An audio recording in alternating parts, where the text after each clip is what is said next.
Okay, good afternoon. Thanks for joining us for today's press conference. If you'd like to ask a question, please raise your hand and we'll get round as many as possible. Who would like to get us started? Kieran? How are you? Just start by, it's the first time we've spoken to you since the club signed Maxence Lacroix. Is he someone you've been interested in and tracked personally, and how satisfied are you to sign him? Yeah, good afternoon everyone. And yeah, I know Maxence from my time in Bundesliga, but I think that his progression and his adaptation in the Premier League has been fantastic. Not just on the pitch as well, in terms of personality, leadership, he has these attributes, and very reliable player that will give us power in the defensive line, that has this assurance to have a direct impact in the team, I'm sure. So it's a great signing for now and for the future. And just as a character, is he a leader? Does he add to that? Has a strong personality. He's mature. He wants to win. He's a winner mentality, and as well he loves to defend, and that's something I like as well. We'll go to Football 360. Xabi, just on your week in Australia, it's a long way to come to prepare in pre-season.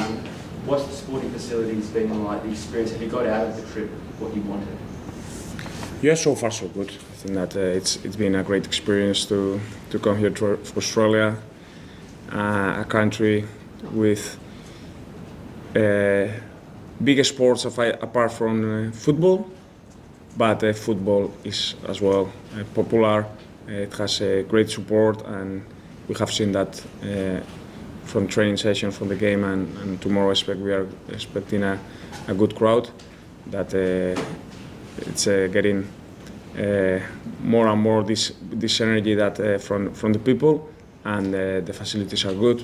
You see here from Sydney, it's top level, and we are really happy. It could be 80,000 plus on Saturday night at the Olympic Stadium. Also, what's that in terms of preparation for the season? To play again in front of a full house, the type of atmosphere you might get week in, week out? Yeah, you want to play good games, and even being friendlies, that you have good atmosphere, that you hear the noise for the crowd, the emotion from the fans, and that makes that you take the feeling of the game and the atmosphere, that it feels more close to the competition. One more. You went to my backyard this week in Bondi. Did you go to Bondi? No, I didn't go. No. Some of my colleagues, they went, but I didn't. Next time. Yeah, it's on the bucket list for next time. Xabi, you spoke when we first spoke to you at Stamford Bridge about Cole having a smile on his face and looking happy. Just having had a bit longer to work with him, see him in training and a couple of matches, what's your feeling towards him at the moment, and what do you expect this year? I see him that he's in a very positive mindset, with a very good quality, with a very good mentality, very open to talk about football, to talk about what the team needs. He's rolling the team. He's going to be a leader on the pitch. So the better Cole we have, the better Chelsea we will have. That's for sure. And I think that having a proper training, having a proper preparation, it's going to be important for him. And you're seeing that he's really focused into that. And we are connecting. We are getting each other. And so far, I like his personality. And it's quite hard for all of us to follow the news from home over here, but I'm sure you would have seen what's happening with FIFA and the World Cup. I just wanted to ask, as someone that's won it, and your country's just won it again, your feeling towards what's happening with FIFA and the World Cup? I think that football has to be for the people, not in private hands. And I think that the way we love it is this way, and we have seen a great World Cup, and some things that they stay the same way. It's good, so to defend the interest from all the people. Gentleman at the back. My question was similar as well, Xabi. It's quite extraordinary UEFA standing up to FIFA the way it is. Do you think that was necessary to protect the integrity of football in Europe, and also what's already a pretty packed calendar? Yeah, I think that it's the common feeling of football people that we want something that we keep in the hands of everyone. That it's for all the people. So hopefully it won't happen, and we will do it.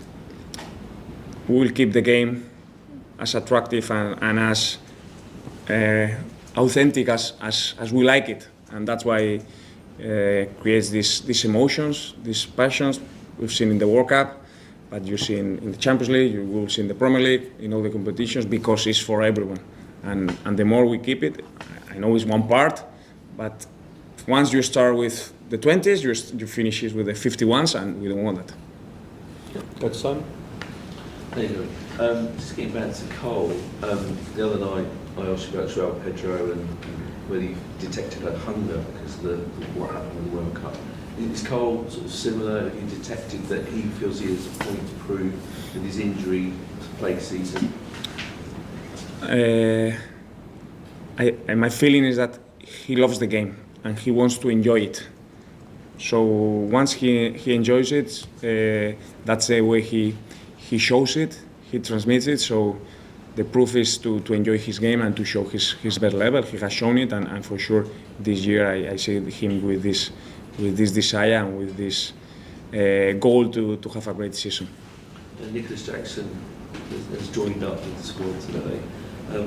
Has he got a part in your squad, or is that still to be assessed? Yeah, Moy and Nico, they joined in yesterday, and yes, in the squad all the players, and Nico is part of the squad, and we welcome him, and we start with him from today. And just quickly on Lavia, the other day he said... No, he's okay for tomorrow. He's okay. He's okay, yeah. Go to Bobby. Hi, Xabi. With Maxence signing, there's I think 10 centre-backs now on Chelsea's books. I think we asked a similar question the other day, but not specifically on defenders. How many centre-backs would you want ideally in your squad? 4 or 5. 4 or 5. Is accurate enough? I wasn't expecting them to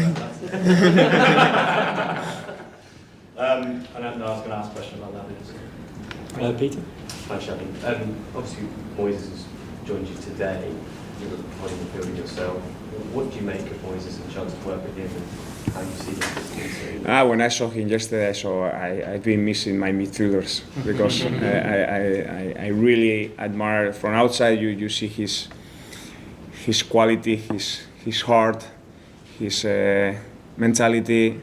I know the Ecuadorian players, they are different, and I had heard a lot. I spoke with him on the phone, but it was first contact, and it's top player for me, one of the best holding midfielders in the world, no doubt. And now he's here. Now it's time to start working and to help him get improving and getting better. Gentleman at the back. Xabi, just back onto UEFA, just briefly. They obviously threatened to boycott the World Cup. Is that a position that you support? And obviously, as a Spaniard, they've just won it. It would mean they wouldn't be able to defend their title. How would that impact the country? As your colleague has mentioned, because of the time difference, I have read the news, but I don't have the full information. So I like the way it is in football. So I don't have the whole information to go deep into the detail on everything. So I prefer not to talk too much, to make mistakes. I prefer to keep it. Once I know it, I will have a more clear opinion about the team. Okay, we've got a couple more. If we keep it to Chelsea, please. We'll go to Michaela at the back. More than 80,000 fans at Accor Stadium tomorrow. What does it mean to see the support behind Chelsea and I guess the global reach for Premier League over the other side of the world? That's the beauty and the special charm of the Premier League. That wherever you go in the world, Australia or New Zealand, or we go next week to Hong Kong, and we feel the support. We have great welcome, great reception, and we are expecting a great atmosphere tomorrow. So that's why the Premier League is so special in the world, and that's why it's so engaging for all the football fans. Okay. And we'll go to Reuters and finish with Nazar. Yeah, Xabi, just I'm sure people have filled you in about Chelsea's kind of recent dominance over Spurs in the last few seasons. Does that make it all the more important, even though it's a pre-season game, that Chelsea gets a win tomorrow? Well, it's a good game. It will be an exciting game. We want to play a good game, and but it's still precision. So there will be circumstances, or they are already plans, because it's a friendly game that probably in a competitive moment you don't have already planned. So there will be minutes for many players, but it's going to be exciting for sure. Final question from Nazar. Xabi, in terms of Cole, how much do you think he needs freedom on the pitch, or how much do you think you need to sort of give him a plan and coaching? I think that discipline gives you freedom, and I think that with clear patterns, clear duties, then you have the capacity to have the freedom to show your decision making, to show your talent, to show your quality. But there are these principles that all the players, they need to respect to make a good team. I'm sure that all the players that they believe it, because it's the way football is nowadays. And Cole, Joao, Morgan, Jamie, Dastan, all the attacking players, they need to get involved in this mindset, and they are. Okay, we'll end it there. Thank you.